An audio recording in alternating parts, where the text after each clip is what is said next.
Now this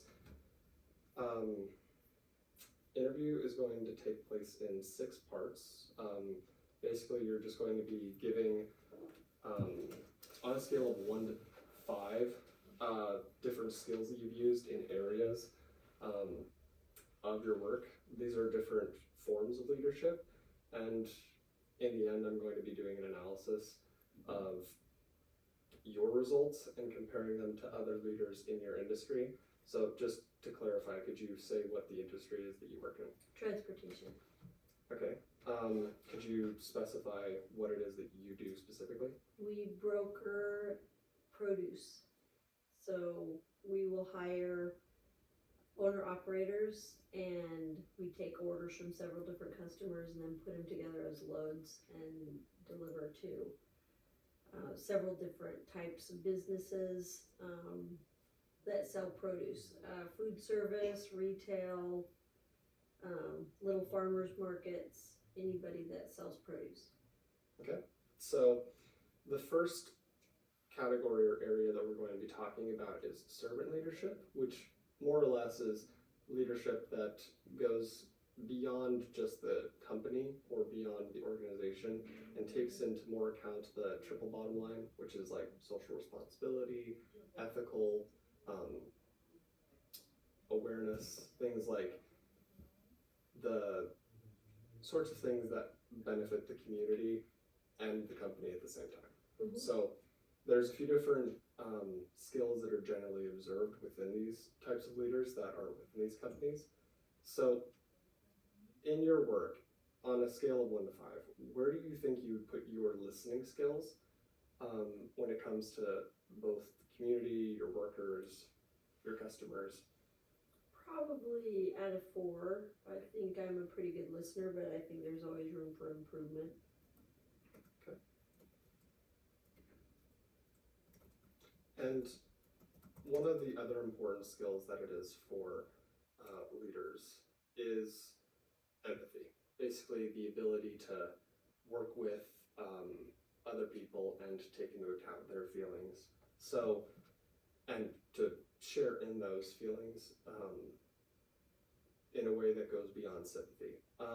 So in what ways do you think you've used empathy? And if you were to place yourself on that scale of 1 to 5, where would you put yourself? Probably once again at a 4. Mm-hmm. I feel like I listen to what people have and I can feel for them. You know, I have a driver that right now that had a brain aneurysm or had a brain tumor and needs easier loads because he has to have a driver go with him and help him. And so, you know, I think as a company we're pretty good at looking at the needs of other people and try to take that into account and help them wherever we can. Okay. For you specifically, in what ways have you tried to heal things? Especially, I don't know if this does anything for you, but thinking just in because you work with the supply chain, correct? Mm-hmm. So with COVID happening, you know, it just wrecked the entire supply chain. And so in what ways have you done your part to try to heal that supply chain? Because that's kind of the area that you would be doing that with your Probably industry. Mostly with just doing anything we can to keep as many trucks running as we can, splitting things out, trying to even it out and make sure that everybody's working. And then along with the customers, we actually let them take longer to pay their invoices so that they could stay in business. We also worked really hard with the truckers, the owners, to try to lower the price as low as we could get it to try to help them and give them a little bit of relief on the cost side. Okay. Great. How would you rate again, all this is on a scale of 1 to 5 throughout the entire interview. How would you rate your business and specifically your awareness of the sort of issues that are going on? Do you think that there's some things that you might not be completely aware of? Yeah, I think I would say 4. I mean, I think there's things that are happening a lot. I think within my industry, I would say probably closer to a 5. I mean, I think anyone involved in this is, especially through COVID, now through high fuel prices, they're easing off a little bit right now, but you know, to be successful, I think you have to stay aware of what's happening. That's actually a really good quote.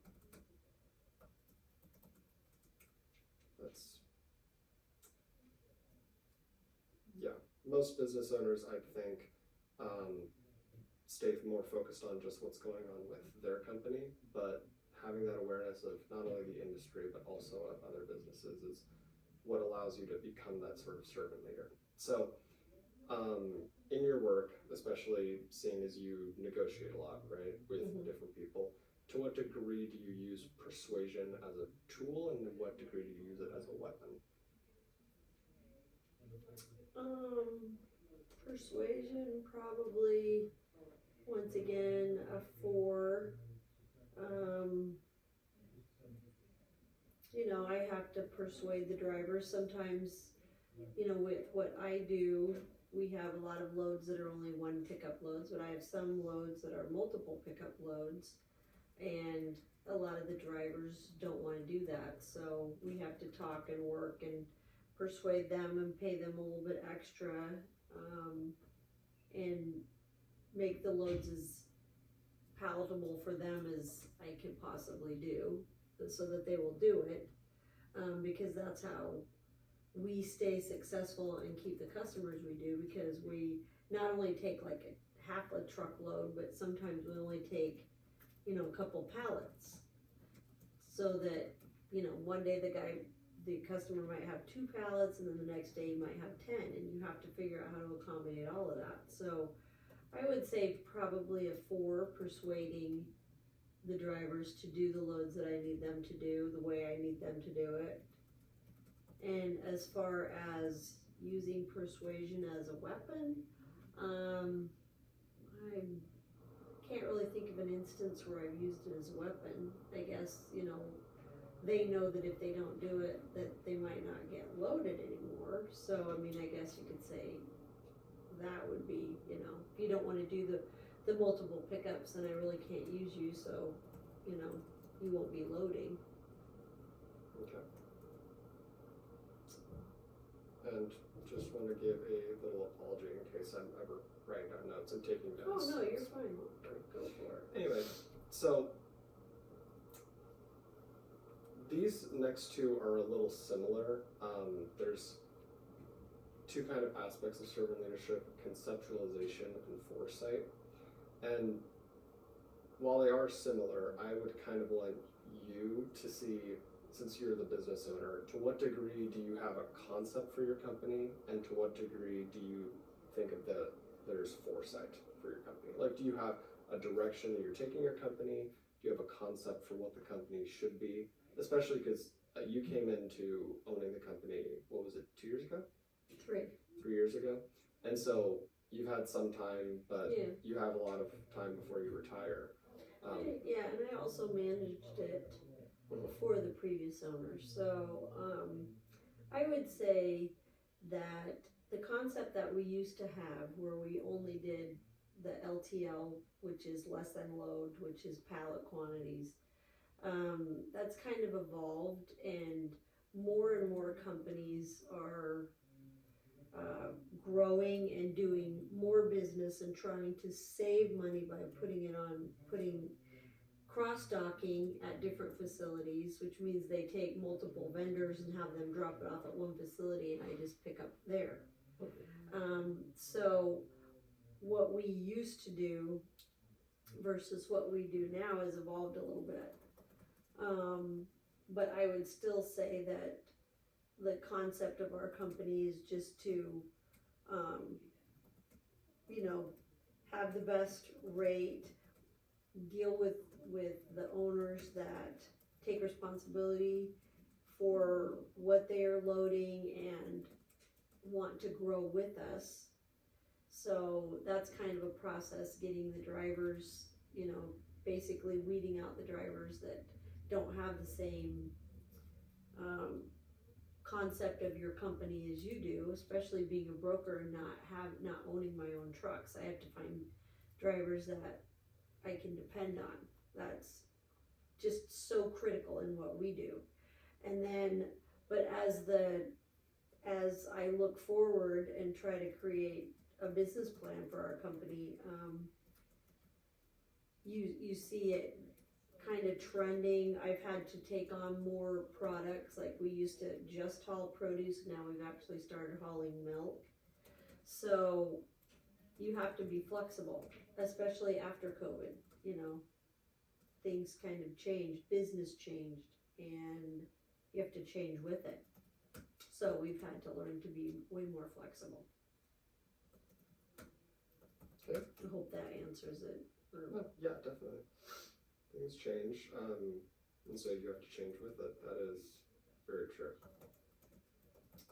So, in light of the fact that you say you have to try to offer better rates, on that scale of 1 to 5, where would you put your stewardship? So basically like servitude towards other people. So rather than focusing on profits for yourself, you know, which any business is going to focus on. It's not like anybody's not aware of that. That's just the nature of business. But to what degree are you concerned for the customer or the people that you work with? I would rate myself at least at a 4. I probably, as I've matured as a business owner, I would have probably said maybe 10 years ago I would be a 2 or a 3. But I think that as I've grown and got more mature with my business, that I would say it's become very important to me. Very important that people succeed, that especially other small businesses, being a small business owner, but just looking at people as human beings and not just as a customer, but as somebody that you get to know, you know their family, you care about them. And I think it makes them, and I've not done it for this, but I think if they care about you too, and you have more loyalty. Like I have a lot of loyalty towards them also. So then you'd say that being concerned about other people, so because you said 10 years ago you would have fallen less on the list, would you say that that advancement is what has allowed your business to thrive better and survive through COVID? I think so, absolutely, yeah. Seeing that others succeed in the industry allows for.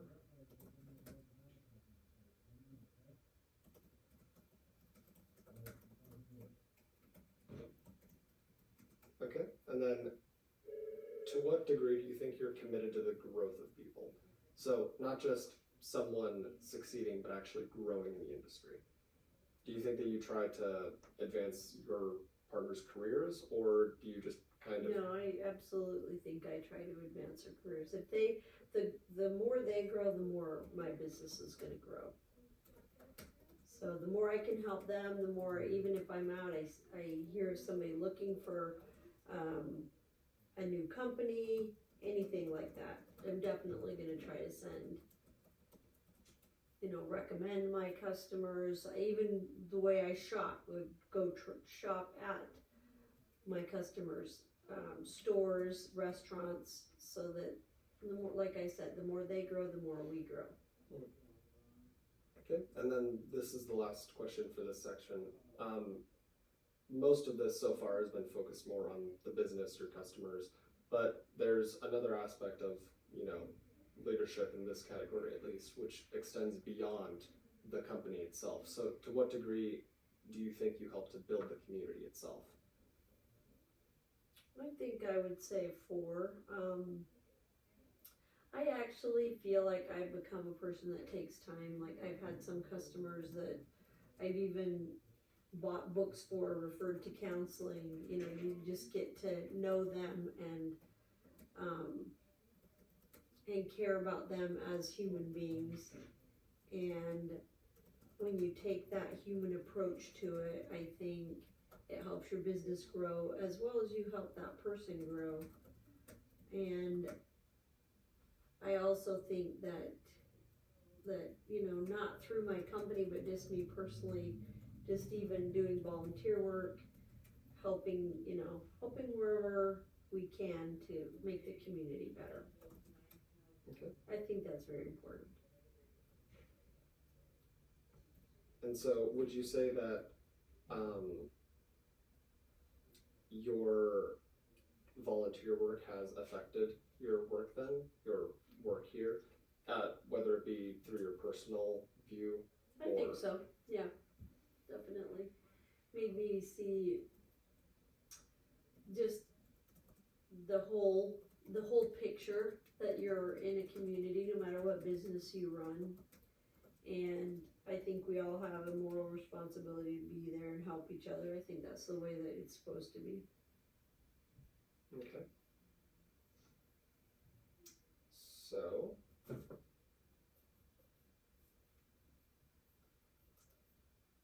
just give me 1 second. So, what exactly is a significant challenge that you've dealt with your company?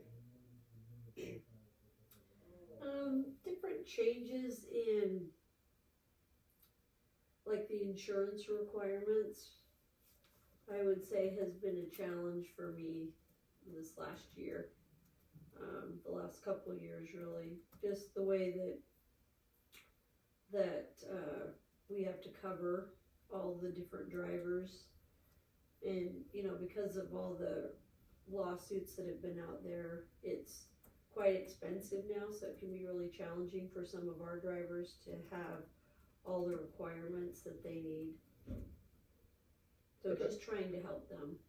All right, so we're going to go through that same list of qualities, but now for this particular issue, the changes in insurance, and helping your drivers, to what degree do you believe that you used some of these skills? So for listening, how has that helped you deal with the insurance issue on a scale of 1 to 5? Just probably a 4, listening to what the actual requirements are and then explaining that to the drivers, listening to their concerns and trying to come up with solutions to help them get their requirements that they need so that they can continue running their trucks. Okay. And then for empathy, in what way do you believe that you have been able to exemplify the empathy that you were talking about earlier when it comes to this issue in particular? Just understanding what their concerns are.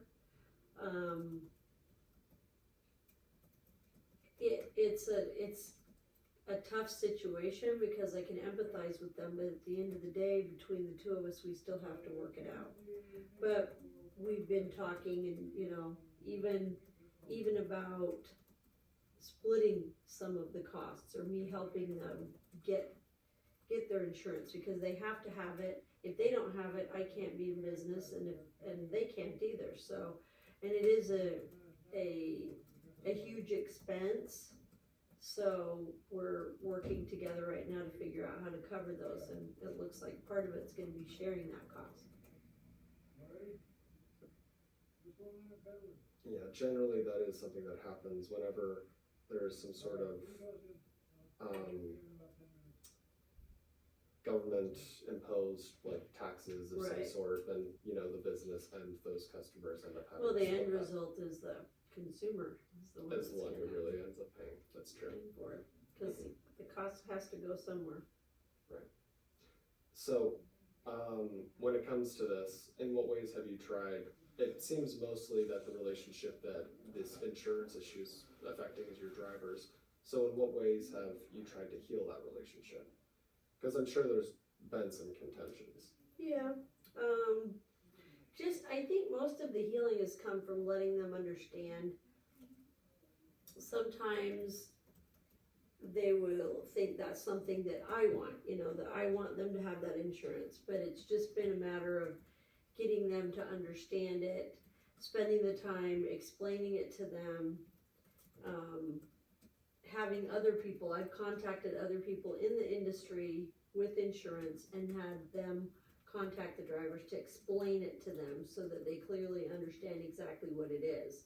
So when it first came up, I think they thought I just wanted them to have additional coverage, when what it really is it's actually become a law now that they have to have it to run in some states, the states that we are running trucks in. So And just to specify, which states do you run trucks in? California and Arizona. So this seems kind of self-evident, this question. The awareness that you've had to have when it comes to the insurance issue. It seems like you've relied on other people, but overall you've kind of gotten a good idea of what needs to be done and what needs to happen, especially in light of what's happened with the laws. Right, correct. Okay, so if you were to place yourself on that 1 to 5 scale. I don't know, I would have to say, I think I was slow on that one. I would say I was more like a 3. Okay. It was, it's definitely been a challenge for me, just, you know, if you've ever read a law, it can be so confusing. So I've literally had to take a year and contact several different people, several different companies to try to get to where I fully understand it, and I still don't know that I fully understand it. It's still a work in progress.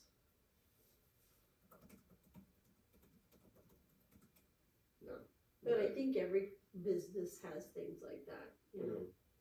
Ever reading a legal document, it always feels like you're trying to read something written by Shakespeare. Exactly. And I don't know, sometimes it seems like they try to make it confusing on purpose. Sometimes it honestly does seem like that. So, as far as persuasion goes, needing to persuade the drivers that it's something that needed to happen. I don't want to put words in your mouth, but I'm kind of gathering that. Yeah. That if we're going to continue doing business, we have to follow the laws, you know, you just have to, can't avoid it. Okay. And then as far as the concept for your own business, it seems as though it's an internal change that needs to be done with your drivers. But is there anything else that you would want to add to that sort of I issue? don't think so. It's an internal thing. It's definitely, like you said, the cost is going to get spread out. So when things go up, then, you know, people, my customer will ask, well, why is the cost increasing? Well, it's not just fuel all the time. It's also the cost of the insurance for the drivers. It's the cost of the truck parts. Since COVID, you know, for the drivers to fix their trucks is more expensive. It's just everything, you know. It's harder to get the parts. Sometimes the drivers can't drive for longer because they're waiting to get fixed. So there's more than just the insurance that fall into that. It's kind of everything. Okay. And then for the foresight that you're having, looking forward, what do you see, like say 5 years down the road? I mean, obviously we can't predict the future, but what's the looking forward for the business in light of the insurance issue? Does it seem like it's an issue that's going to develop? Does it seem like something that's going to become stable? I think it'll be stable. We're working right now to fix it. As far as the seeing the future, so much is that you have to be so flexible with what I do, because the fuel price is huge for us. And you've seen over the last few years, the price of fuel, you know, fall way down, go way up, and what we deal with is the diesel, obviously. So it's just so up and down, and so much of what we do is based on that price. And then as far as, are we going to get more truck parts? Are they going to be more readily available in the future? We're hoping so. It seems like it's getting a little bit better. So maybe by 5 years, it'll be way better. That part I really don't know.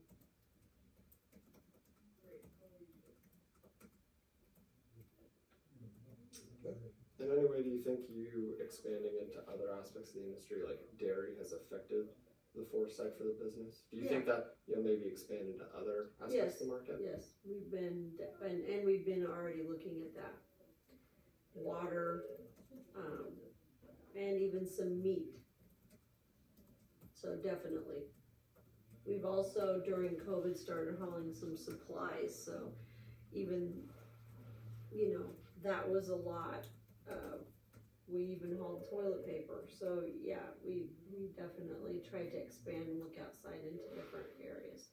Okay. And then for some of these last ones, these are more focused on the human aspect, like we were talking about stewardship, the servitude of others. To what degree do you think you've used that when dealing with your insurance issue? I don't really know if that fits into the servitude with the insurance issue. I mean, it's Towards your drivers, at least. at least just trying to explain it to them, but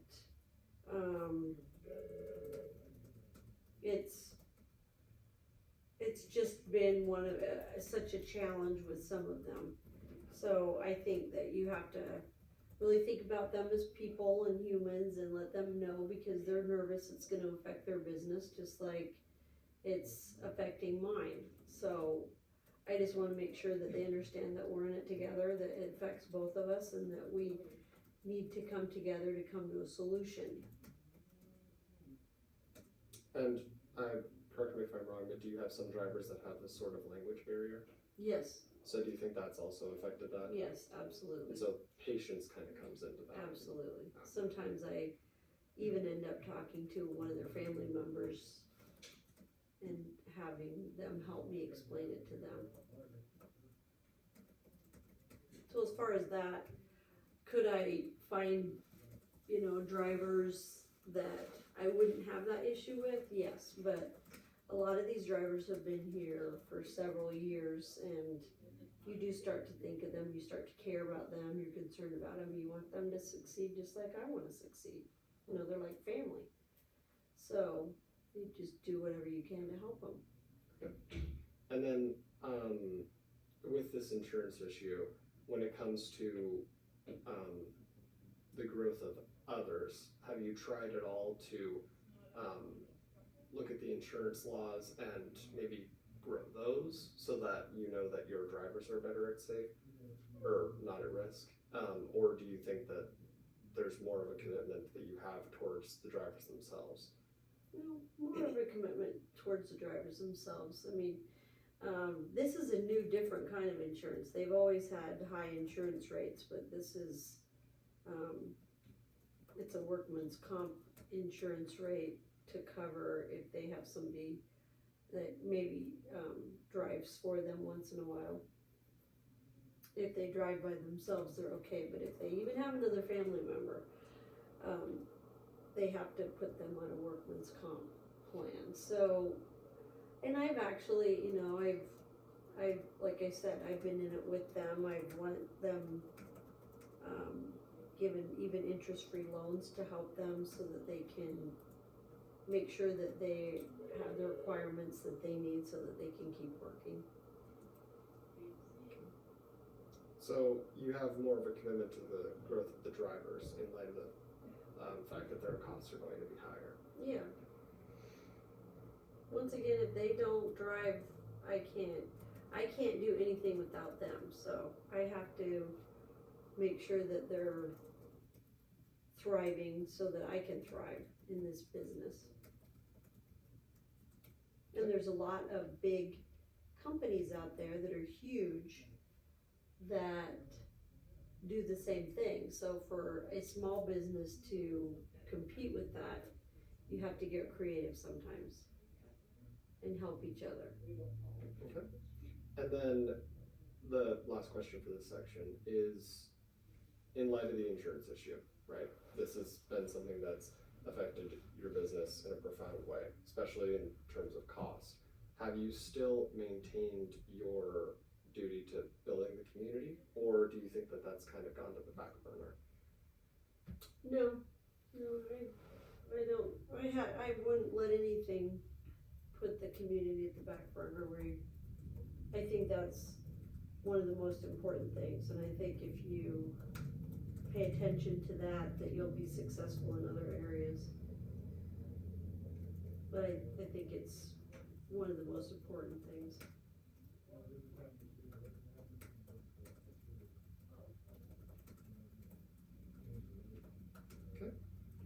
Now, we're moving away from the sort of,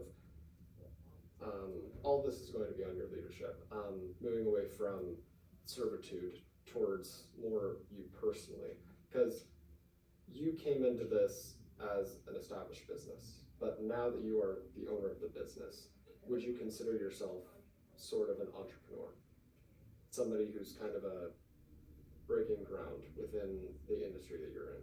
Or someone who's kind of, I mean, you do have employees, but more or less you're standing alone and trying to advance things.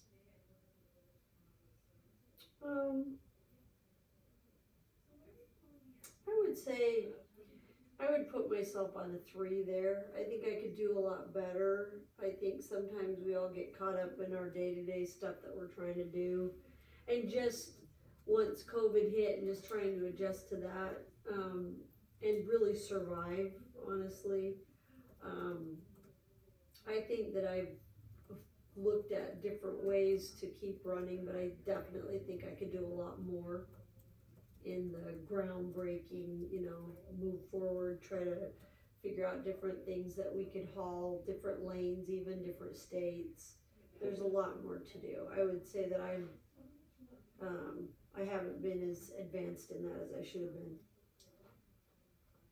Right, but there are aspects to entrepreneurship, which, based off of the answers that you gave me before, it seems like maybe you're being a little hard on yourself. So the first and one of the most important things for an entrepreneur is to be curious about the industry that you're in, and curious about the work that you have, and a willingness to ask questions, learn. So where would you put yourself in that aspect? In terms of your industry, how curious are you to look into other ventures? Once again, I'd probably say 3. I'm curious, but not curious enough. I think I need to do more in that area.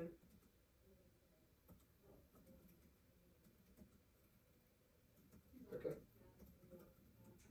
And then this is something I would assume that it's probably going to be a little higher, but something that entrepreneurs really need to have is the ability to not stay stagnant, especially with things that are shifting constantly in the world, especially post-COVID.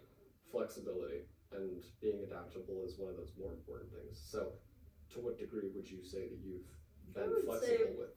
I would say a 4 at least. I think that, like I said, once we started hauling even supplies, we'd never hauled dry goods before. We started that, we started the dairy.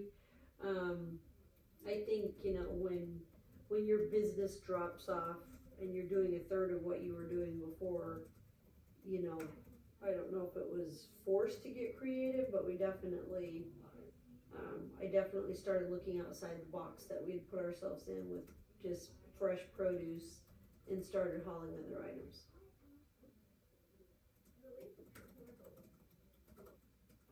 Okay. And then something else that's really important for a lot of entrepreneurs when they're going through business is to not give up on things. So to what degree would you say that you've been persistent when it comes to the business ventures that you go into? I would say more between a 4 and a 5. I think that I was definitely, not just for myself, but I have people's families I support, drivers' families, my employees, and I was gonna fight with every bit that I had to make sure that we made it through.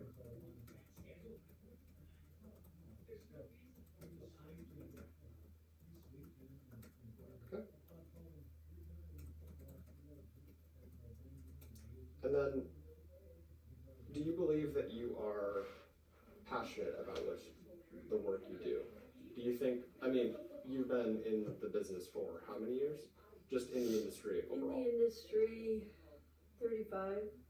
And so do you think that it's something that you have developed passion for? Did you have passion for it before? I don't think I had passion for it before. I mean, when I first started, I was in a clerical position in a produce office, but I do think I have passion for it now, and I do think I developed it as just dealing in that industry, passion for the people, the different commodities that we have, the health benefits, the now especially the organic versus the non-organic.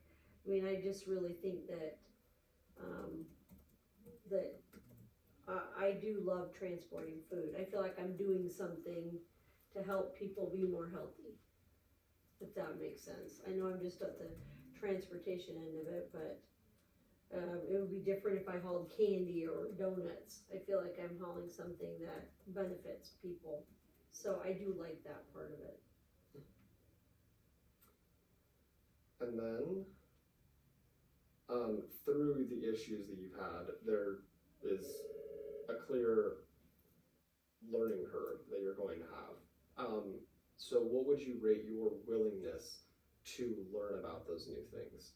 Because, you know, being curious is wanting to seek things out, but a willingness to learn talks more about like your open-mindedness. So where would you put yourself on that? I would probably say between a 3 and a 4. Change is always difficult for anybody. I think especially the generation I'm from, it was difficult at times, but we've seen a lot of change, you know, from the way that we take orders, the way that we receive orders, the way we track trucks now. All of it has changed so much. And I would say I fought it at first, but now I just try to embrace it because it's all been good things that have changed. And I think that to be successful, especially in the era that we're in right now with all the technology, that you have to stay up to date on things. And I think that I've gotten a lot better at that. I think I fought it at first, but now I feel like I'm really open-minded and I actually enjoy it. Oh, since you also have me to help. Yes, exactly. Yep, the IT. Okay.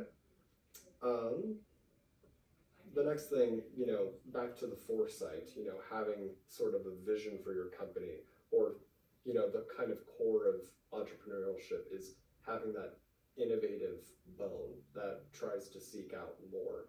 Do you think that there's any part of your business that, or of you particularly, that seek out a vision or that has that visionary bone?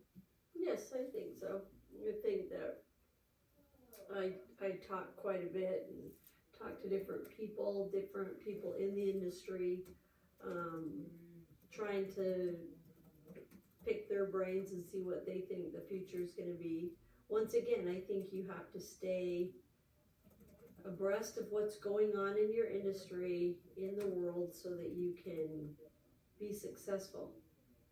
So I definitely try to see what, you know, predict what's going to happen and try to figure out what the next move would be. And would you say that COVID is what kind of put that into you? That I think you need so. to be prepared? Yeah. I think we were all rolling along with life, and I think COVID woke a lot of us up. That things can change. Not only can they, but they will.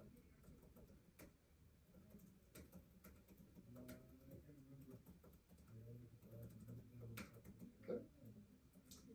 And then for your company, this, I mean, is clear because you and all of the people that you have, you're kind of just in this market that shifts constantly, and negotiation is part of, you know, staying alive. So in what degree would you consider yourself a self-starter? Oh, but I would put a 4 to a 5. I feel like I'm a self-starter for sure. I just feel like I honestly don't even put that on this business. I think I've always been that way. But I do try to help the people that work for me, whether it be the drivers or my employees, to do the same. So through you having that, you try to emulate that sort of motivation. Right.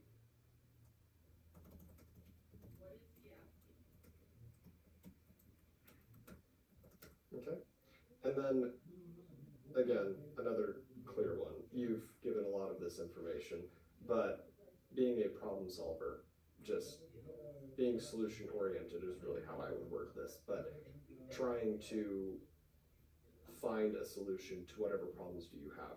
Is there any problem that you've had where you just set it aside or gave up, or do you think that you hit problems head first? I hit them head first. I will say that sometimes if I don't know how to handle it exactly, I might trudge along for a week or two, but for the most part, I'm the type of person that would rather solve it and move on than have it sitting there, because I don't like that cloud hanging over me. I like to face it head first and get through it.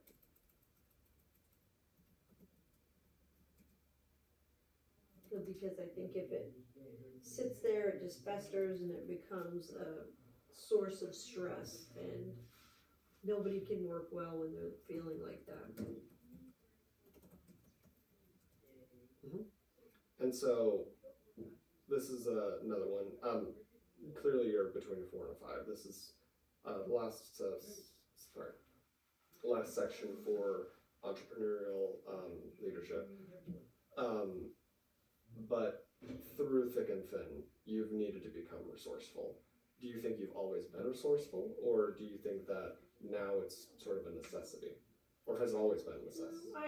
I've always been a little on the resourceful side, but I would say definitely more so the last 3 years that I,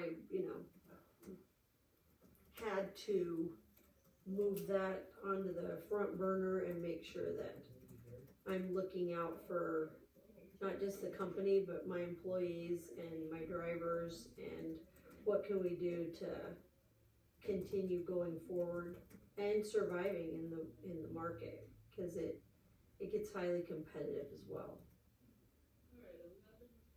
So you need to be resourceful to survive. Exactly.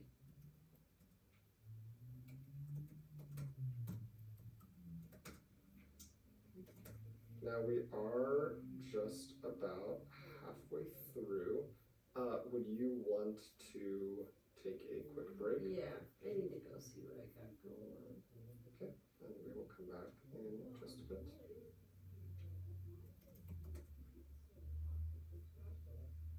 Go hit your camera pause.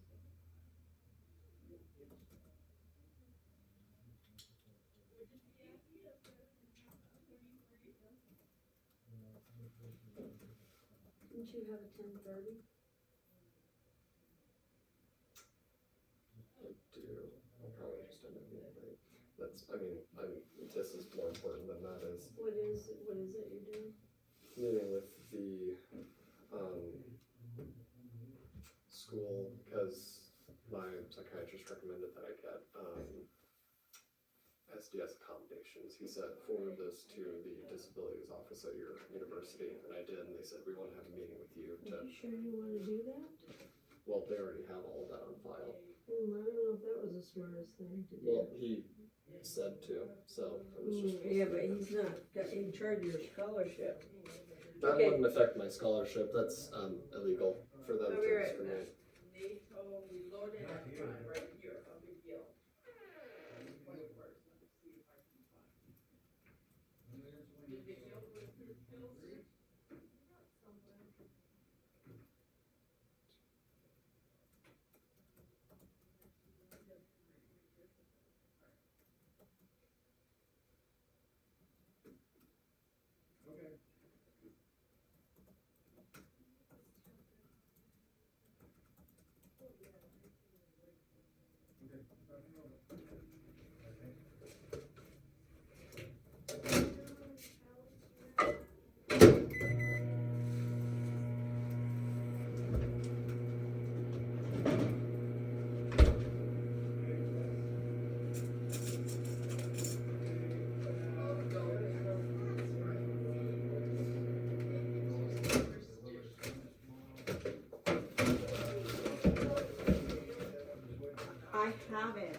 Ready? Are you ready? Mhm.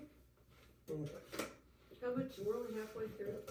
A little more than halfway. I was wrong. Sorry.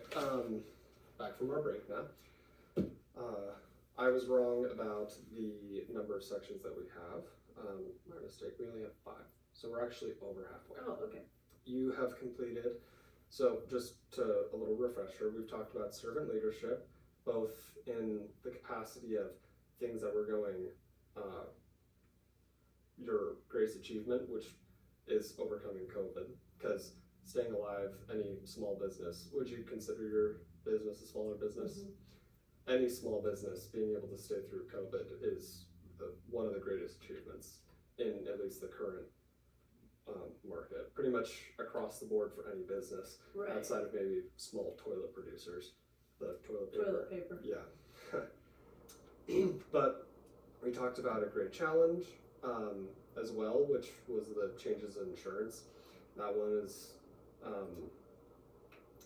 an aspect of the business which was troubling and is probably going to have everlasting effects, especially as laws change.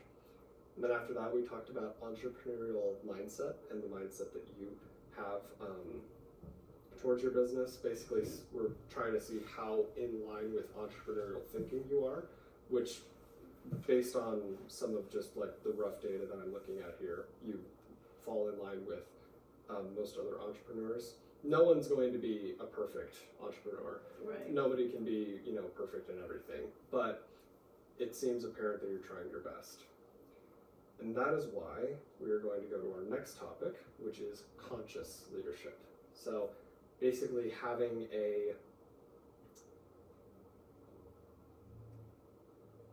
an understanding and a knowing of others, your surroundings, your business, being, for lack of a better term, conscious. So in the same format and the way that we started, we're going to come with your greatest achievement and then your most significant challenge. So are you thinking that the greatest achievement still overall would be surviving through COVID? Yes. Okay. So I'll just mark that down.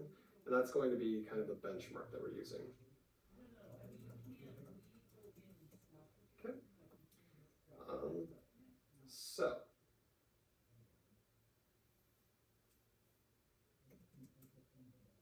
sorry, it's apparent to me that I don't know how to spell surviving. Anyway, so the first aspect of conscious leadership, of the different tenets, I guess you could say, that are indicative of someone being a conscious leader is ownership. So essentially, like what you bring to the table in terms of your business and the control that you have over it. So on a scale of 1 to 5, would you say that ownership is something that you take a lot of pride in, something that you Yes, use? I think I'm probably like a 4 to 4.5. Okay. Yeah. Could you elaborate on that a little bit more? As far as like how I feel about being an owner? Well, are you the kind of business owner who doesn't demonstrate that they're the owner and I works? feel like, yeah, I work side by side. I don't ask, I file, I take orders, I do everything. There's nothing that I have my employees do that I wouldn't do myself.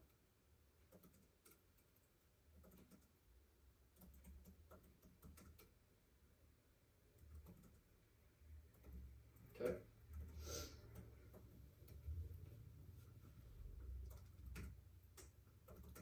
And by employees, you're talking about the employees in your direct office, right? Yes. Yes, my drivers are owner operators. I don't have a CDL license, so I can't do what they do.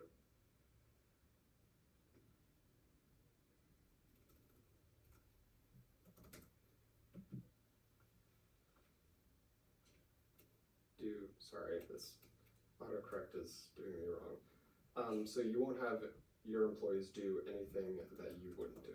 Correct. Okay. Is there anything else you wanted to say on ownership for that aspect? What else were you looking for? Nothing in particular, just asking, is there anything else that you wanted to add? No, I think that's good. So for leaders pretty much in any capacity, but specifically for here, there's a commitment that people will generally have towards their operations and trying to have sort of a operational excellence, for lack of a better term. Have you ever seen Parks and Recreation? No. Okay, there's this one character who basically manages a whole office named Ron Swanson. He's obviously, it's a comedic show, but he's an exact example of what this doesn't look like, because he constantly is in an attempt of slowing down everything. No, I understand what you're saying, and I Yeah. think I'm probably more of a 5 in that category. Customers have my personal cell phone. I'm continually trying to grow the business. I'm on call pretty much 24/7. I think I'm probably overly involved, honestly, to make sure that everything gets done and everything gets done correctly. I'm definitely hands-on plus. Hands on plus. Almost sounds like a, Game. I was gonna say hands on plus, or like one of those services you get, like Paramount Plus or something. Right, but you've been with me, you know I'm 24 hours just I know. continually. Right, but for the formality Yeah, of the trying interview. to strive for perfection. Seeing on the inside, I mean, you keep your phone right next to you. I mean, I don't even sleep without it. It's always yeah, and it's also taxing, but it's also, as we talked about the survival. You know, one reason why I survive, is you're willing to give your and all. I have excellent follow through on things. That was actually the next topic, is follow through, but commitment to continual learning and personal growth is another aspect of conscious leadership. And you were saying that you do have the give your all mentality and the very deep connection to the business. And so, to what degree do you think, you are committed to the business, but what degree do you think you have a commitment to your own growth that would I think help I'm the more business? of a 3 to 4 in that. Once again, as we talked about earlier in the interview, I'm a little bit slow on the, I know there's a need for change, but I'm a little bit slow making it, because it's always a little bit scary venturing into the unknown, and I think I could do better in that area. Right. That's the continuous learning, but the second part of that aspect is the personal growth part. And you were talking about your volunteership. Do you think that has made a significant impact? I think I already asked this question, but do you think that has made a significant impact on the way that you do business? Yes, Okay. I think so. what I ways? see that, I just see the need. I think one of the reasons that I strive for success is so that I can help others. I've watched some of our drivers struggle through COVID, and just being able to help them by giving them a loan interest free so that they can buy new tires or fix their truck. It's just, it makes me feel like I'm contributing to not only my business, but to the community, to help the people out there that need help. Also by, donating food, just using the blessings that I've been given to help other people. Interesting part of that. Videos. Yeah, little funny thing for the video. Oh. Outtakes. I brought you cheesecake, don't let me forget. Oh, thank you. To the business. She does. Just as a side note, because I think that this would be some interesting insight, seeing as you are a Christian and a business owner, is there any notes that you could give me about what your faith has done to affect your business or the way that you do business? My faith has changed my business, I think, and my outlook towards it tremendously. I used to have a scarcity mentality of keep every penny for myself, get as much as I could just for me and my family, and it just never worked.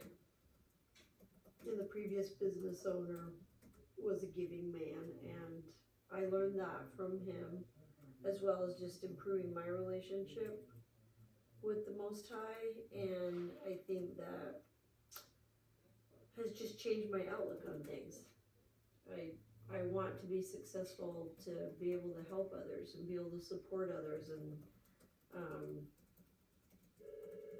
make sure that they have what they need and what their family needs. Not only my drivers, but my employees as well. And so would you say that not only for you personally, but for the business overall, that having this Christian approach has helped your business? Tremendously. Absolutely. Actually put lawns instead of loans. Don't know why I threw a W in there. It's had a profound positive impact. It is a positive impact. Oh, Right? correct. Yeah. Absolutely. I always like to ask whether or not it's positive or negative, just because I'm reminded of a story of a bakery owner that had Christian ethics and wasn't willing to supply a cake to a particular couple for a wedding, and they were flagged down in the press for it. I But don't necessarily believe that was an example of a Christian. I don't think that was a Christian example. right, I don't Yeah. think so either. But that is how it was publicized. Yeah. So Yeah. and it overall was a negative impact. I think that business actually ended up closing down post Right. that case, even though they won. Which I guess is kind of a story of knowing that winning isn't always really winning. Right. Or I guess winning isn't always success. Sorry, I accidentally skipped over one portion of conscious leadership. So going back to that now, the Christian ethics is more so just for the robustness of this interview, but I'll stick on pace now. So a lot of these things for leadership, there's different leadership models that are seen throughout the business world. Lots of different people have theories. There's classical approaches where it's just, we get things done and I tell you what to do and we just grow as a company. And then there's other companies that take a more, what do you say, nuanced approach. And so these are getting more into the nitty-gritty of exactly what it is you do. So as far as what you're going through, would you say that there is, so you have passion now for this, but do you think that you have a passion for innovation or a passion to create something new? Or do you think that being creative is just a kind of a bona fide requirement for the job? Do you think it's just something you have to do? Yeah, I would say I'm not I wouldn't put myself in the creative. Now, I do hire people that have that, because I think as a good leader, you surround yourself with people that have things that make up for your weaknesses. And I would probably say creativity is more of a weakness for me, so I have people around that have that, so it helps the overall scheme of the business. Okay, and that actually goes right into our next point. So on a scale of 1 to 5, how would you rate yourself with hiring and developing the best talent that you can? Hiring is like acquiring them, developing them is ensuring that they get the proper training, the I orientation. would say a 4 to a 5. Mm-hmm. I feel like I do a good job in that area. If I find somebody that needs correction, say being taught the way they talk to a customer or the way they handle the situation, I have no problem stopping right then and correcting it because I feel like they are representing me as the owner of the company, so anything they do is a direct reflection on me. Okay. So I think that's very important.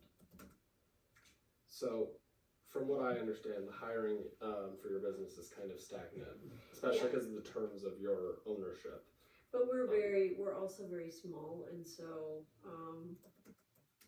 and more family oriented, and I think that we've, had the employees that have been here, everybody's been here 10 years or more.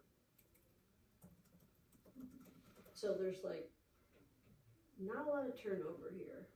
I Right. think that says something though. I think that screams volumes about how they're treated, and Right. hmm So, you put more of an emphasis on developing employees. Mhm. And would you say you do that directly, or do you bring in something else to help No, develop? just directly.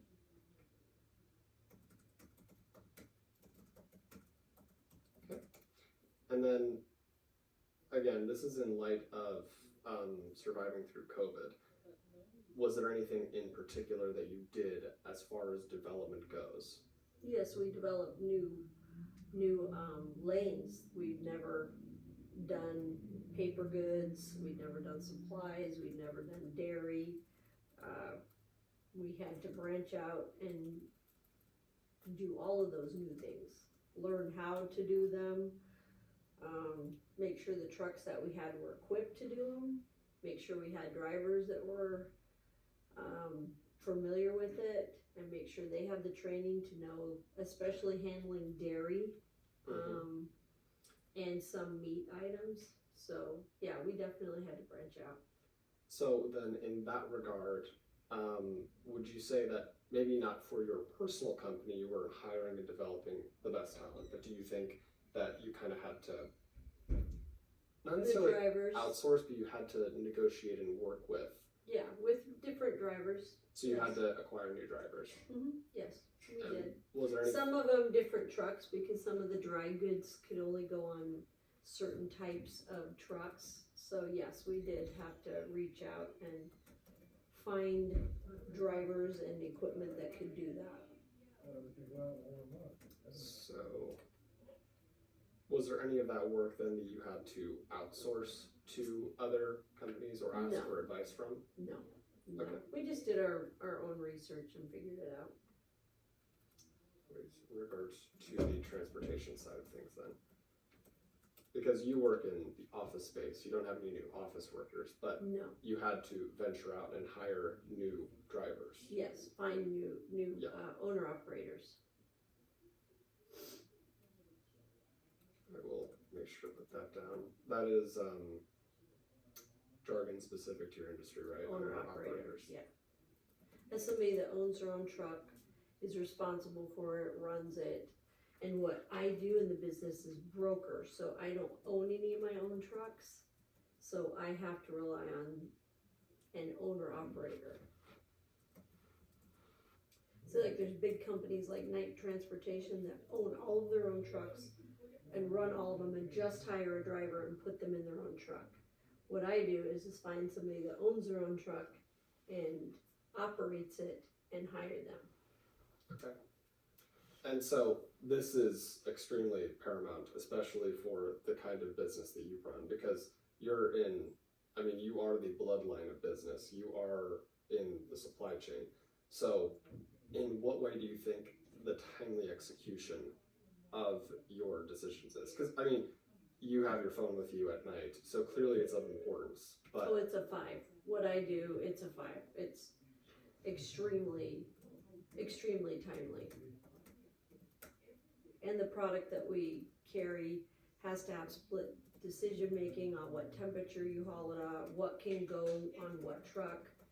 You can't put pineapples and lettuce together because pineapples run at a different temperature than head lettuce. It's just a lot of critical thinking, and it's very fast paced. and that's consistent across the industry. Yes, yeah. I've worked in a lot of different capacities in the industry, and that's across the board. Okay. And so being that you've worked across the industry and where you are now, do you think that you've always been resourceful, or do you think that it's something that you've had to develop now that you are a leader in this position? I think that I've always been a little bit resourceful, but I would probably rank that as a 3 before I got here, and now I would put it at a 4.5 because it's different when you own it and you can't sit back and just wait for decisions to be made. You can't wait for people to come to you. You have to be the one making it happen. So there's Or- our self-advocacy. Yeah, or it just stops and nothing happens. So there's never a time when I'm not trying to find new business or talk to people about business or, think about what I'm gonna do next or how I'm gonna grow business. I mean, it's always changing, you're always losing business, gaining business, but it's always something that you have to be working on.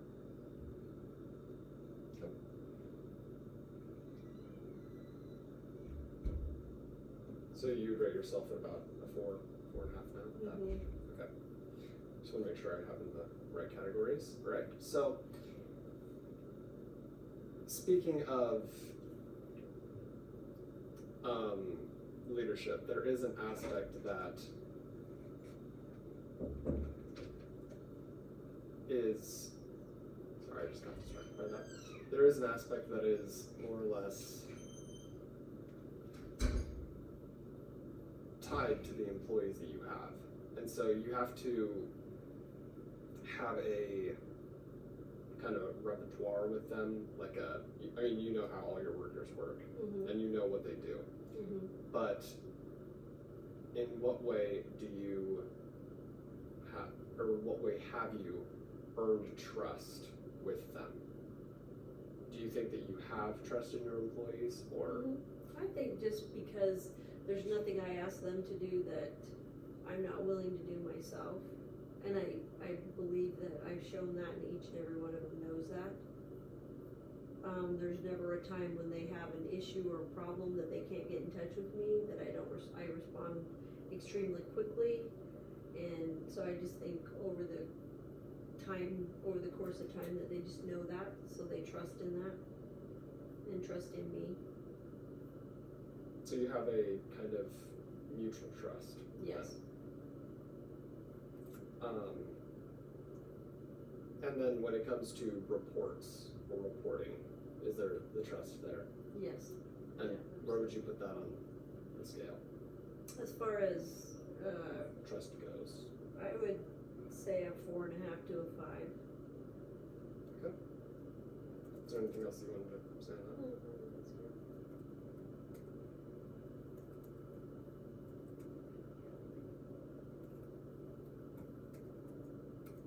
We might need to take a break so I can go out and let them go.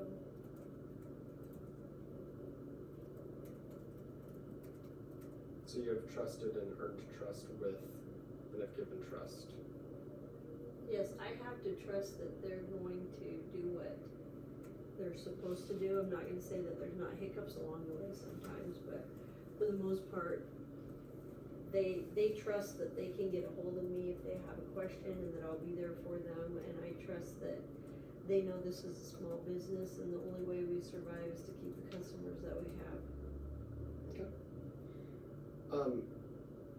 How would you say you are at doing self-management? Because there is managing of others, but how do you think you do with managing things like your own time, your own work schedule, and how do you think that relates to your shared sort of fate with the employees you have? I think I would say I'm about a 4 on that. I can always improve and do better. As far as the time management goes, I'm pretty good at that. I'm not so good in managing like my stress levels and things that, when you're a business owner, you have to stop and think about your overall health too, which is important because if something happens to you, something happens to the business. So I think that's the area I need to improve on, is just watch what I'm doing and taking a little bit better care of myself so that I'm here for the long haul.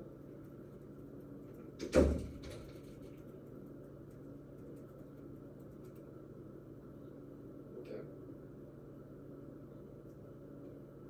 So something happens to you, something happens to the business. It's kind of the bottom line. So you have to manage yourself. Right, and I'm also trying to make sure that there's a chain of, that it's trained so that if something does happen, that there's The contingency people in place that plans will and stuff. continue, yeah. And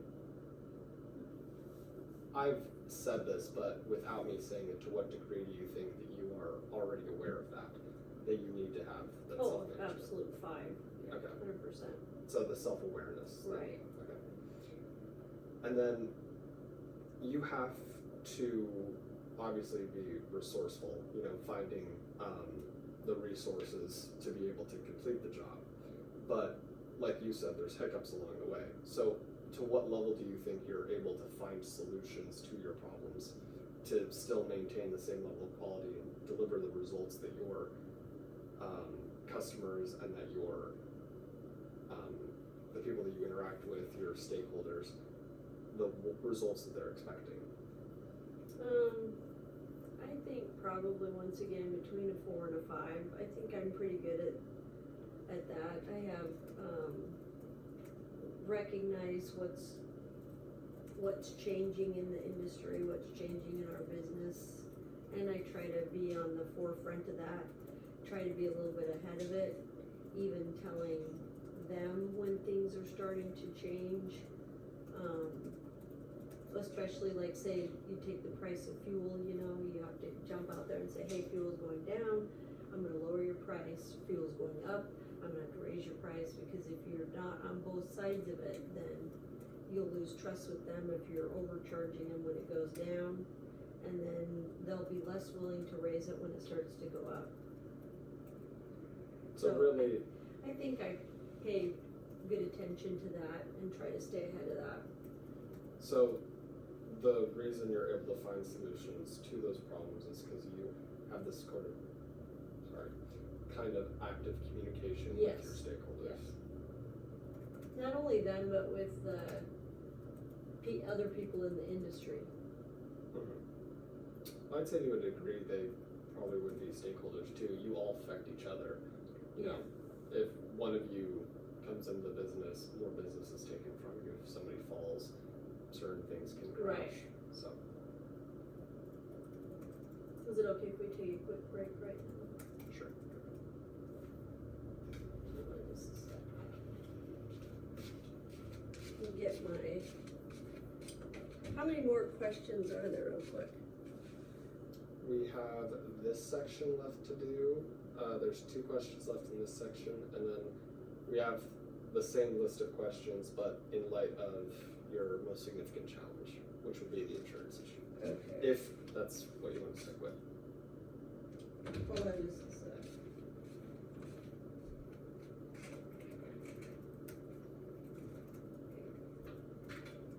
Go back.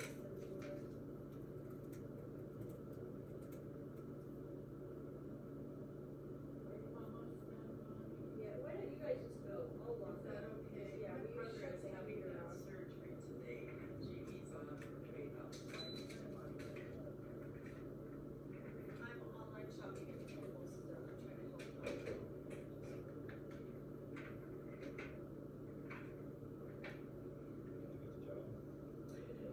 It's terrible paper.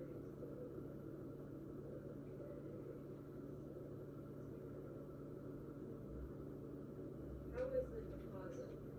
You kinda give me the earnings real quick. Melissa's is out now, right?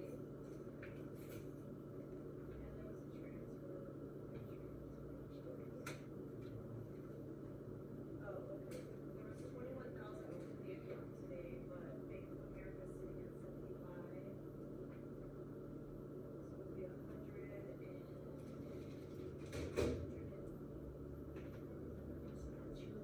So the transfer's already in. Yeah, there's from our direct deposit account to this one is 21,000. That's all we have. So balance right now is 75,798. How much will we add? So 109,600. And how's QuickBooks up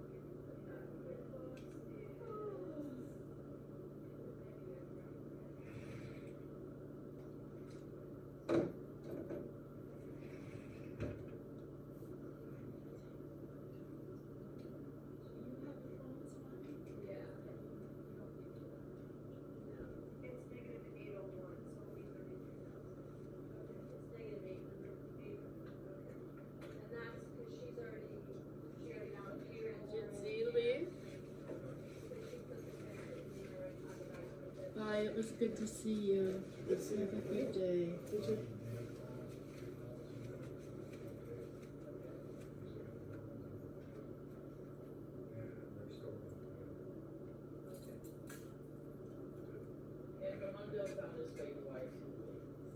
Z, I'm just gonna lock this door, so we can leave these doors open. This Yeah, one's the- already locked. We had already locked the front door and took the checks up. Are you gonna be very long, Bonnie? I don't know, maybe another 20, 30 minutes.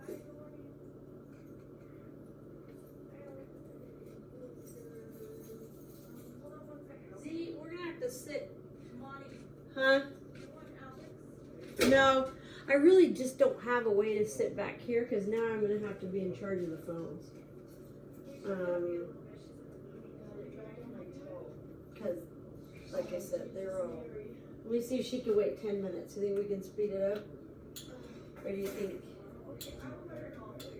I just have to edit it between, you just have the phone here. How busy are you? I don't know. It might not ring at all. I don't know. I'm Okay. gonna transfer and just bring the phone back here then. Okay. Do I'll that. just transfer it so that it'll come back here. So let me just transfer and I'll bring the phone back there.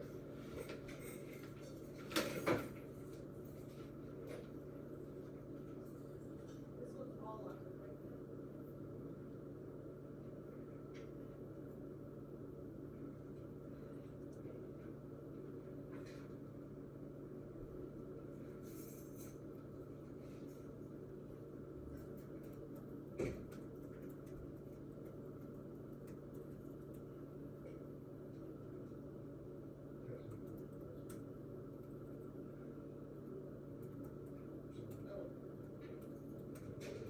Yeah, you'll see in the morning.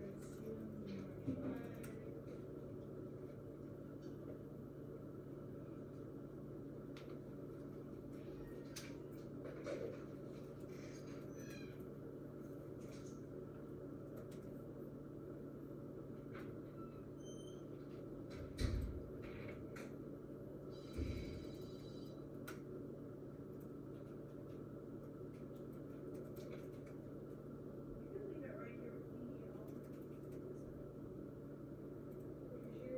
me, If you have to go, just walk back there and pick it up.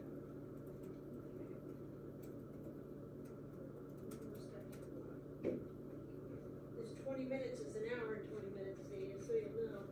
You're lying.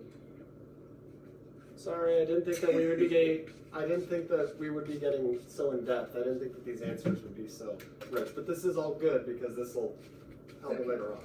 Alright, go ahead. Continue on. Just to clarify, how long have you been in your current role? 3 years, correct? 3 years as an owner, and I worked here, let's see, 13 years before that. So I basically managed it for 13 years.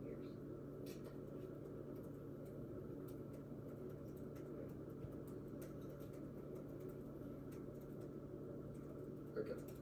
So, last two aspects of the greatest achievement with your conscious leadership. In what ways have you sought out or do you strategize for a win-win scenario? Like, do you think that your industry is a zero-sum sort of thing where for No, I think you to there's, gain, the other person has to lose? no, Or, I think there's definitely win-win. Like, there's a balance to everything. I think basically by balancing the price I'm paying the driver to what I'm getting from my customers and making sure it's just a fair, you know, that's, because I think that that's the only way that it'll work is if I'm fair to the driver, because you can't like undercut the driver all the time, and then if you overcharge the customer, that's going to make them unsuccessful as well. You have to have a balance amongst all of us to make it work. so seeking a win for the, So it has to be a win-win for everybody, I think.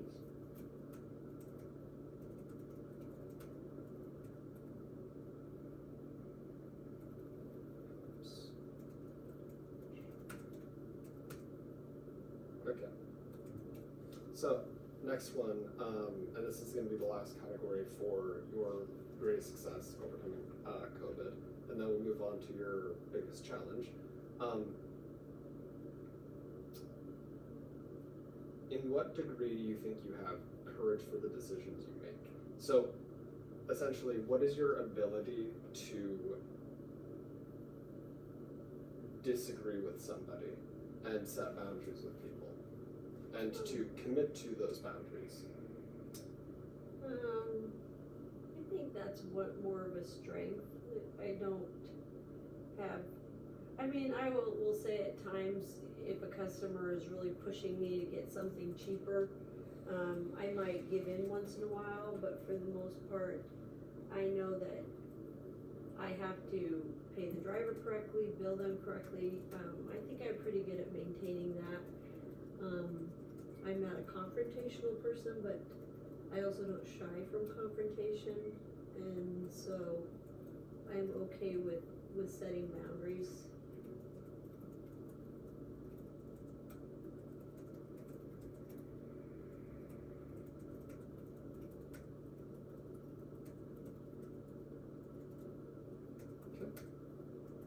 And so, would you still say that you're going to be sticking with your current tactics, or do you think there's anything about your approach that you need to change?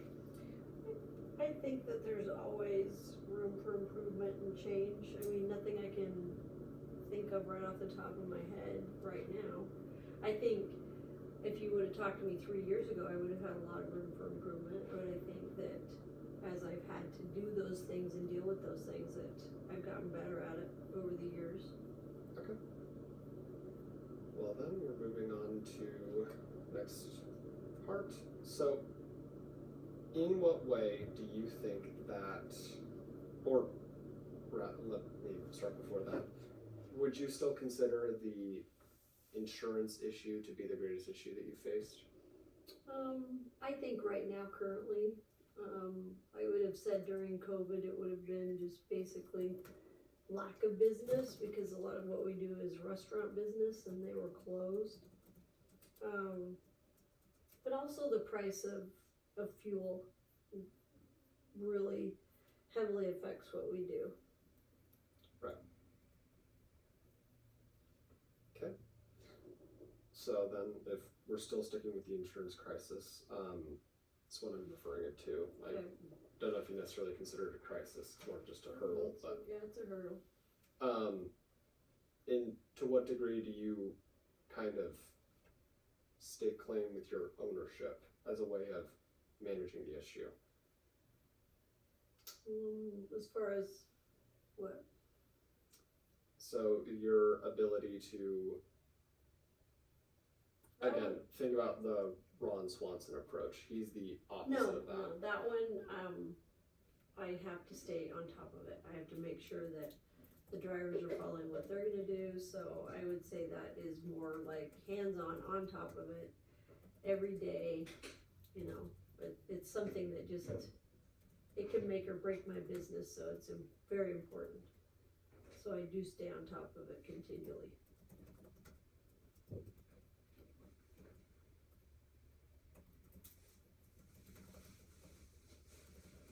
Okay.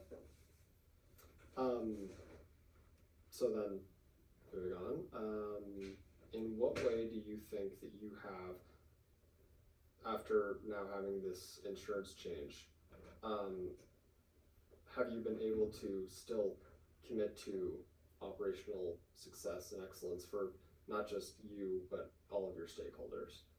Yes. I have been so far, but it's been, like I said, continually monitoring what's happening and making sure that the drivers are doing what they're gonna do. So it's just something that has to be monitored continually. But as of so far, it hasn't closed anything down. It has prevented me from using some drivers. If they don't want to conform to the regulations, then I can't load them. And that person or those drivers wouldn't be able to be loaded anywhere, correct? If I'm understanding that right? Just because. Correct, legally correct. So then you would consider yourself not only upholding ethics, but because it's unethical to break the law in most cases. And so you have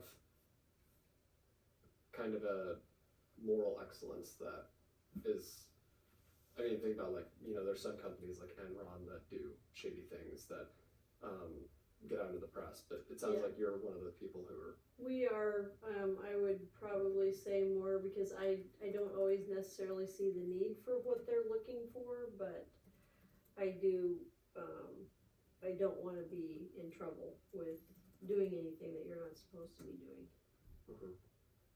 Be blameless. Right. Not.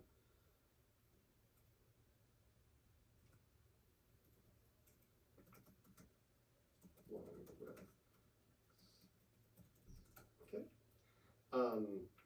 And then through that issue, what was there for you at least in terms of innovation? Was there any innovative or creative approach that you had to take towards the issue? Maybe like with interpreting to people or. Yeah, I think to make sure they all fully understood it with the language barrier that some of my drivers have, just involving whoever I needed to make sure that they fully understood, whether it be a family member interpreting it, whether it was texting on the phone so they could read it, you know, translated so that they would understand it.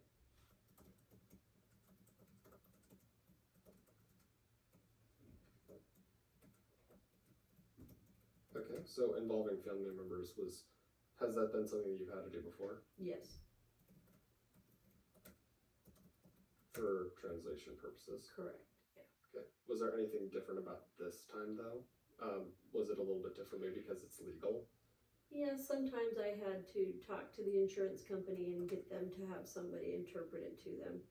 Just because it was a learning process for both of us. At some points, I didn't really understand it myself, so it was getting somebody to explain it to both of us, making sure they understood it, and I understood it, and they understood it in the language that made sense to them. Okay. And then, again, we can talk about your volunteership. In what way has that affected your approach to this insurance issue? Maybe have you come with more understanding or empathy towards your I think more employees? empathy towards the drivers and trying to help them understand it more. Seeing them more as people and humans instead of just an employee. And understanding that they had questions too. That it's not just cut and dry. This one was more of a gray area, and when it's a gray area, you know, they just needed to understand exactly what was happening.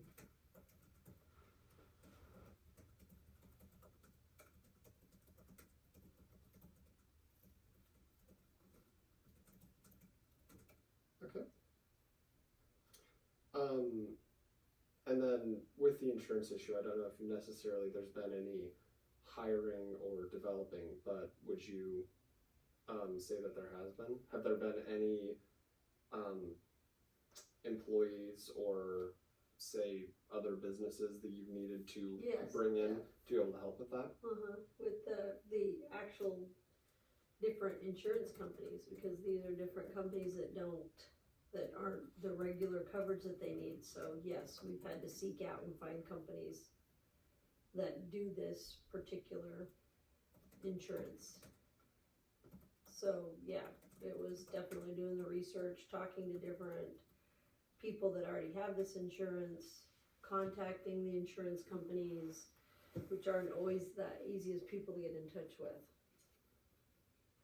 So would you say those insurance companies helped you to better understand the laws? Oh, absolutely. Yes, 100%. She is not, she just left a few minutes ago, is there anything I can do? And understand laws. Well, but she's in a meeting right now, so I can have her call you back in Okay. 30 minutes. For the next portion with the insurance, was there a timely execution of those decisions yeah, that need to be done? absolutely. Or They had to be done very quickly. It's a very long process, but yeah, we had to act fast. Sounds good, thank you so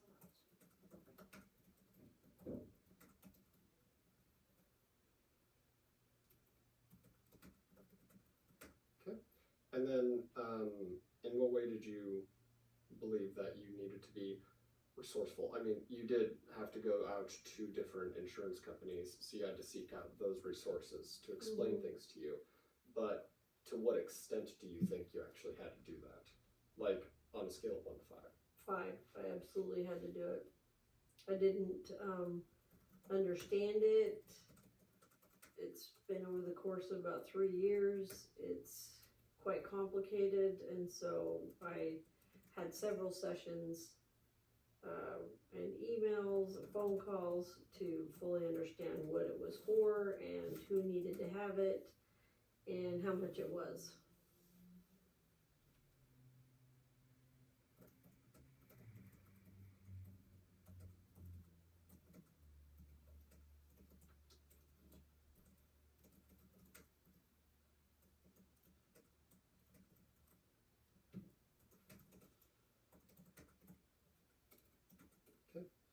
And then, sorry, just to go back. So, without the drivers having that insurance, they couldn't operate. So, how fast would you say your response was? I didn't use the number that, but it was very fast. It had to be. But if you were to give like a timeline? Well, I'm still working on it right now, honestly, but it'll say 60 days.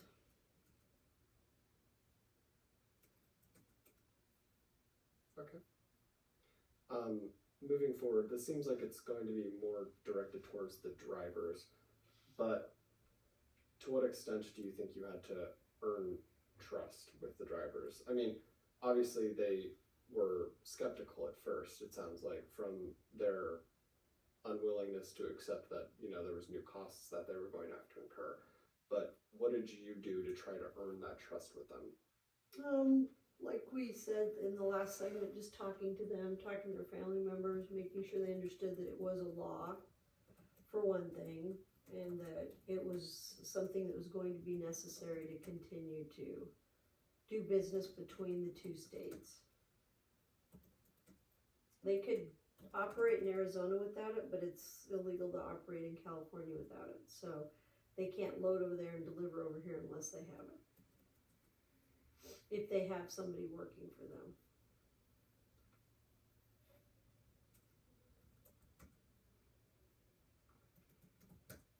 And that was with your workers or your employees, the drivers, was to, well, they're independent owner operators, but that was more or less already established though, right? The trust. And so do you think it kind of waned and then waxed again, basically? I think it just, it was kind of shocking to everybody, so I think it just took a little bit for them to absorb. I don't think that there was a lack of trust issue, but I think there was a lack of understanding issue. So, they just needed to have it gone over again so they understood it. Okay. So with the insurance issue, I'm sure that there was probably some time management things that you had to do in your own time to be able to catch up with what was going on. Especially because your work days are only so long, you don't have enough time, and you pretty much dedicate yourself fully. But to what degree do you think you've had to manage yourself to be able to have that kind of shared relationship with everyone else? Like, did you do reading in your own time? Did you, in terms of like, the law, or did you? Yeah, I mean, both. I think both. I did, even on vacation, when, I was on vacation, I took an hour-long phone call to talk about it. So you do what you have to do because it's important, and it's, if you can get somebody, you have to time it so that you can talk when they're available, so yeah, I would say it was important enough that you just make yourself available no matter when it is.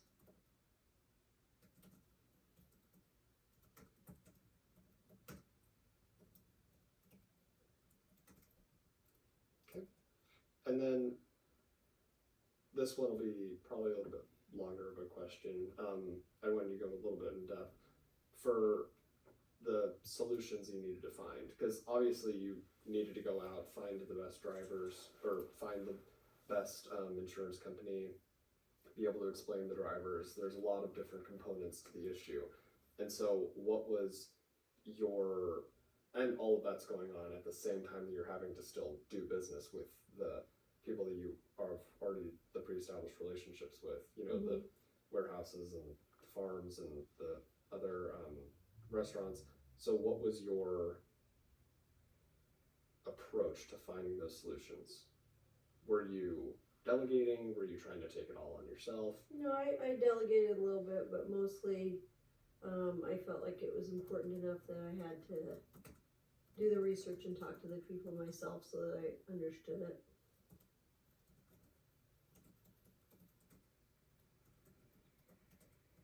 And so on a scale of 1 to 5, where would you put that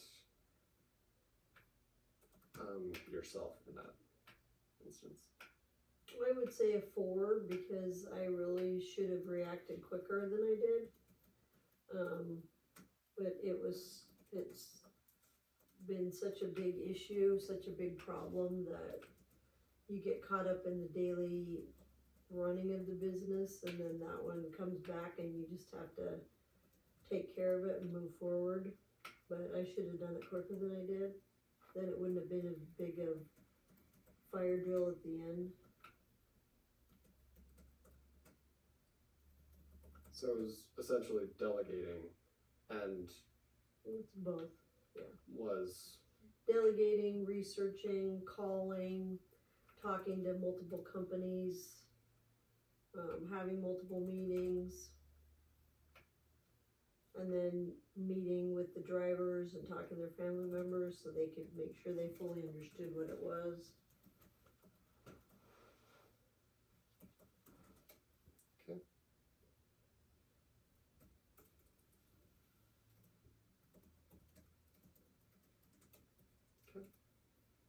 And then with insurance companies, they're not necessarily known for their ethical behavior. I don't know if that stands true for the insurance agencies that you've worked with, but to what degree have you tried to get a win-win balance with them? Because they're going to win either way because they have the law I on don't their think- side. I don't think you work with them for a win-win. I think they tell you what the price is and you pay it or you don't. But have you tried to negotiate? You can't really negotiate with them. It's like trying to negotiate with somebody at the grocery store over the price of a can of beans. It just is what it is.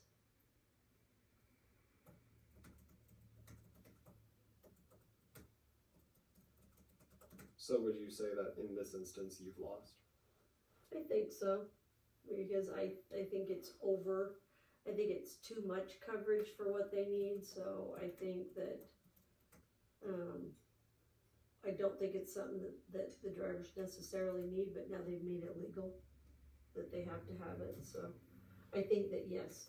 And then overall, the consumer's gonna lose because we have to add cost to the transportation, which is gonna add cost to the goods, and you're ultimately gonna pay for it.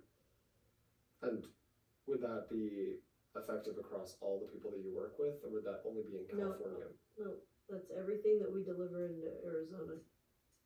I'd say 99% of it comes from California, so I would say, in my instance, everything.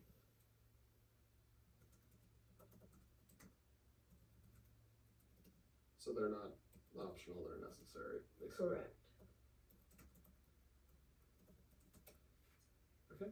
And then what would you say in the instance, especially because you have drivers who are going to push back on you, you have insurance companies who are going to hound you. What has been your ability to uphold your boundaries, to be able to not only disagree with people, but to commit to those disagreements and hold firm with what you have, with what you believe? Once again, in this instance with insurance, it's not really. It's like speeding and getting a ticket. You you have to just roll with it. You have to pay what they tell you to pay. There's not like that part of it. I mean, you can research and try to find different companies, which we've done, which we're still in the process of doing, but it's not, I feel like it's something that you can only negotiate so much, and that is just get the different rates from people, and then you gotta go with it. Right. But what has your boundary setting looked like with your? Well, I've had to set boundaries with the drivers and Yeah, say, with the if you drivers. don't have this, you can't load, or eventually you're not going to be able to load. If you don't get this. So have you withheld orders then from people? Yeah, I've had to cut some of the drivers down to, that used to maybe have 4 loads a week, down to half of that, or even less than half.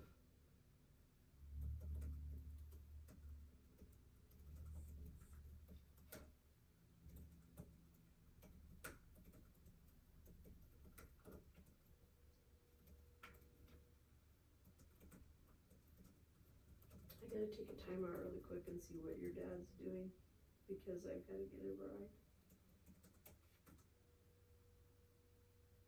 Can edit that out. How many more do you have? Just a few. How do I take do not disturb off? Can I call him while it's on do not disturb? Yes. Does he call an hour and 15 minutes ago? Hey, where are you? Z's got like 3 more questions and then I'm done.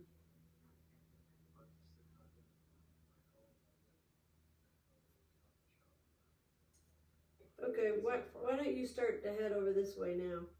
Cause they've got like 15 minutes. Okay, thanks. Okay, bye. Okay.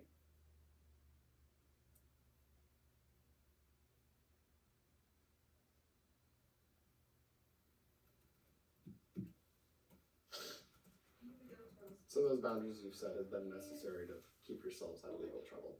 Correct. Okay.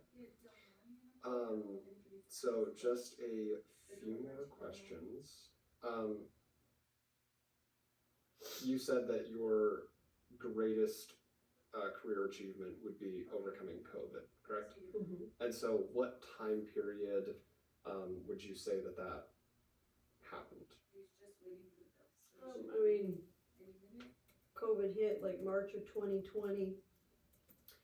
I think that summer is when it hit us the hardest, because just for an example, we normally do about 12 to 15 loads a day, loads of produce a day, and we were probably doing like 3 to 5 during COVID, because we do a lot of restaurant business, and with the restaurants being closed, we didn't have that. So. And up until what point do you think it was when I think it was until the restaurants opened back up, which I believe they were closed for maybe 6 months. So probably the middle of 2020 till the end of 2020. And at what point did you start trying to expand out? Because it was the reduction of loads Right in the beginning. I mean, we didn't wait too long. It was hitting fast. So I would say probably the summer of 2020. Mhm. So, like I said, it hits fast. We I didn't have time to wait. Okay. If you were to give an overall answer to the way that you've handled the insurance issue, what would you say? How did you handle it? What has the outcome been so far? Like scale of 1 to 5, I guess I handled it, like I said earlier, probably like 3.5 to 4. I should have been quicker doing it. Not procrastinate in getting that coverage. I think I had to let it flow into my brain that it was a legal issue, as well as getting it across to the drivers.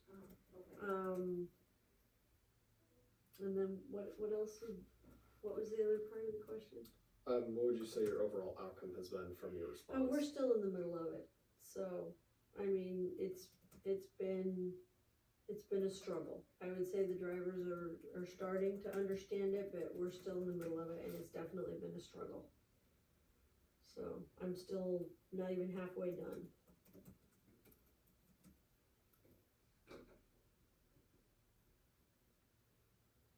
So you'd say about 4 or 5, just due to the lack of your speed in the response, Yeah, and that you're still in the middle of the problem. But would you say that things are looking up or down? up.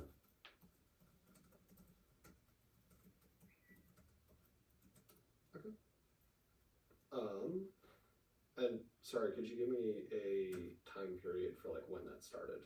When did the insurance thing come out? Oh geez, it's started about, I would say, getting really nitty gritty about a year ago, and I'm only halfway through it right now.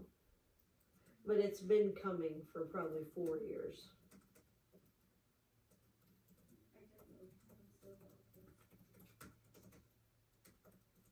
Okay.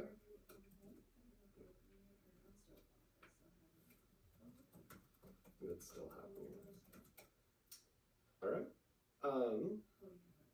This one is really up to you how you answer it, because this is completely your vision, really.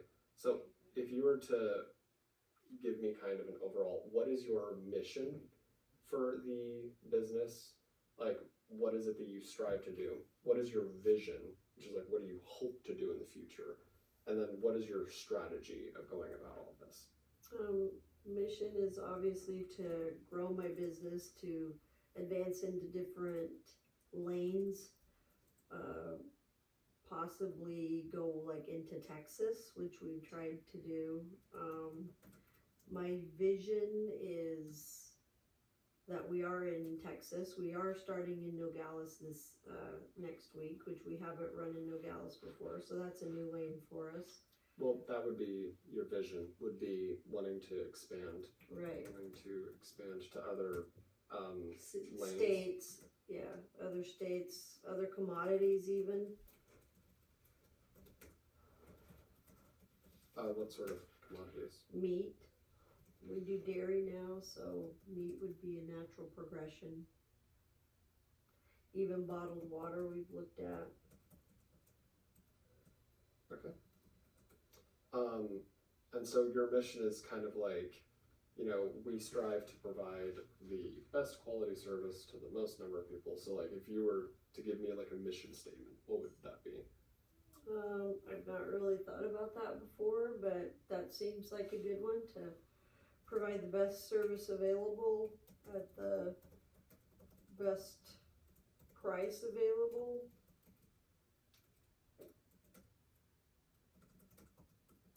A mission statement's one that takes a long time to come up with, so, but that would be the, I don't have one actually written out, but that would be the premise of it.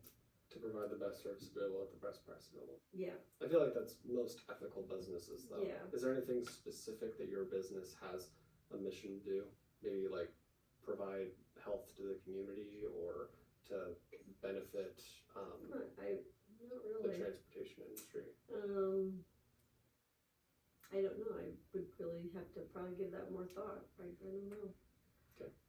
And then, as far as your strategy goes, what is the... To continue to research, to look at new avenues, to look at new companies, look at new drivers, just try to stay on the cutting edge of things in the industry. And that requires communication. Yeah. A lot of people nowadays try to communicate strictly through devices, and I think that as a small business owner, the one thing that kind of sets us apart is the interaction with the customer, the actual communication one-on-one, talking to them, calling them, reaching out to them, making sure that their needs are being met. I think a lot of people want to just communicate, younger people especially, through devices, either texting or email. And I think what set us apart is that we actually are here, we answer the phone, we communicate, we talk to them. And I actually try to go out and visit my customers, take them to lunch and do some one-on-one time. Okay.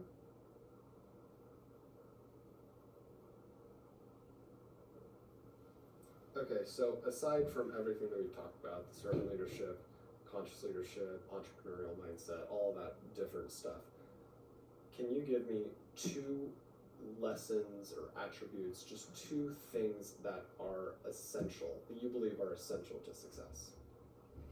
I believe doing what you say you're going to do is critical. I think that the follow through, I can't tell you over my career time how important that's been. And I believe honesty. I think that you have to be straightforward, and you do have to be able to set the boundaries with the people that work for you, as well as your customers, which I think a lot of times they appreciate the honesty and you telling them what's really going on. And customer service, be there, not just on a text or an email. The phone that we have transfers for 24/7. If you're going to run a small business, you have to realize that the time that we live in, people are going to need to get a hold of you outside of business hours, and if you want to be successful, you have to be willing to take that extra step. Okay. Great. And then final thing. With everything that you have done in your career, what do you wish specifically you had avoided that have derailed or delayed your success in a significant way?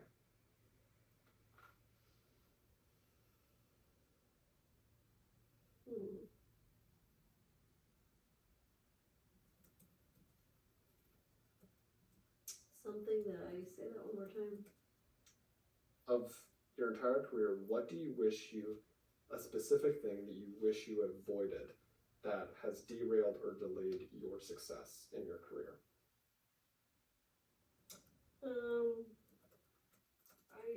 I think that I wouldn't say it derailed it, but I think if I would have gone to school and got a degree, it would be extremely helpful. So I wish if I could go back and do it again, I would get a business degree so that I just felt better prepared and equipped for things that I would come in contact with. I just think it would have helped.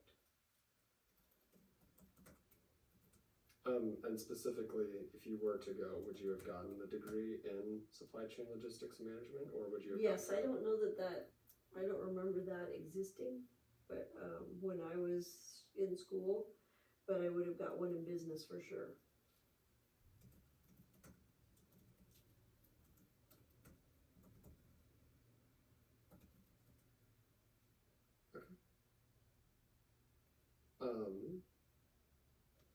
So going to school and getting a business degree would have allowed for your success to come a lot earlier than it did. Okay. So it's basically you just wish you went to college. All right. Well then, that is all of the questions that we had to go over. So Sweet. I know that was much longer than you were probably expecting, longer than I was expecting too. But we got a lot in, talked a lot about all these different issues that have gone on, not only in your industry, but for your business specifically. And I think we are all done. Thank you. Oh my gosh, I'm out of turn. You just tap it. What's not going on? Oh, there you go. Bless you.